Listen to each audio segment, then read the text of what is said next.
Drama serial दिल नादान की आने वाली एपिसोड में आप देखेंगे कि आखिरकार जमीला को नायाब पर तरस और रहम आ ही गया और वो मज़ीद नायाब के साथ ज़्यादती होते नहीं देख सकती।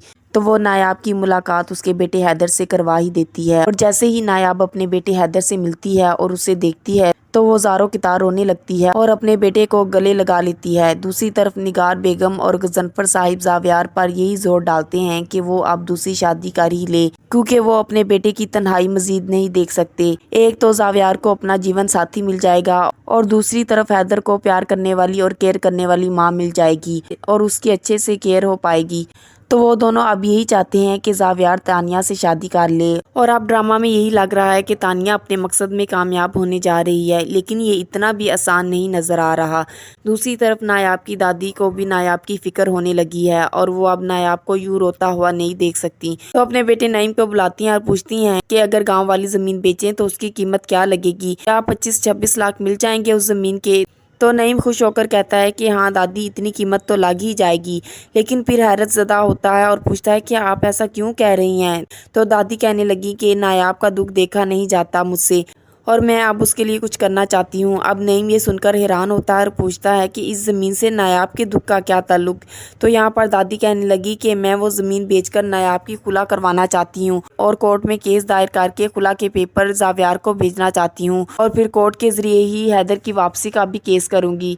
इस तरह नायाब को खुला भी मिल जाएगी और उसका बेटा हैदर भी मिल जाएगा, जिसके लिए वो हर वक्त तड़पती रहती है। तो नईम ऐसा नहीं चाह रहा होता कि ज़मीन बेची जाए और दादी के सामने हीले बहाने करना शुरू कर देता है, लेकिन उसके ना चाहते हुए भी ज़मीन बिक ही जाती है और फिर आखिरकार केस दायर करवा के खुला के नोटिस ज़ावियार को भिजवा दिए जाते हैं। दूसरी तरफ जैसे ही खुला के पेपर ज़ावियार तक पहुंचते हैं तो ज़ावियार ये पेपर देखकर हैरान होता है और हैरत ज़दा होता है कि नायाब और उसके घर वाले इतने स्ट्रॉन्ग कैसे हो सकते हैं। उनके पास इतना पैसा कहाँ से आया कि वो कोर्ट कचहरियों के चक्कर लगाएं और उनकी इतनी जुर्रत कैसे हुई। और वो गुस्से से पहले तो नोटिस पढ़ता है और फिर वो नोटिस हवा में फेंक देता है। लेकिन अब ज़ावियार जो भी चाहे, नायाब को तो इंसाफ मिलकर ही रहेगा, क्योंकि अब जाकर हकीकत सबके सामने खुलेगी। लेकिन ज़ावियार ना तो नायाब को तलाक देने के हक में है और ना ही वो बच्चा देना चाहता है और तानिया को तो अपनाने की नौबत ही नहीं आएगी। जब ज़ावियार कोर्ट जाएगा और नायाब पर कीचड़ उछालने की कोशिश करेगा तो जुनैद सारे सबूत कोर्ट में पेश करेगा, जिसमें तानिया ने अपनी माँ के सामने सब कुछ कबूल किया था कि उसने ये सब जाल इसलिए कि वो ज़ावियार से शादी कर सके। जुनैद और नायाब पर कीचड़ उछालने का प्लान भी उसी का था, ताकि ज़ावियार नायाब को तलाक दे दे और जुनैद उसको तलाक दे दे और इस तरह वो ज़ावियार से आसानी से शादी कर लेगी। लेकिन जब हकीकत सबके सामने आएगी तो भला ज़ावियार कैसे तानिया से शादी करेगा और फिर ज़ावियार जुनैद और नायाब दोनों के सामने शर्मिंदा होगा और फिर अपने किए पर माफ़ी मांगेगा।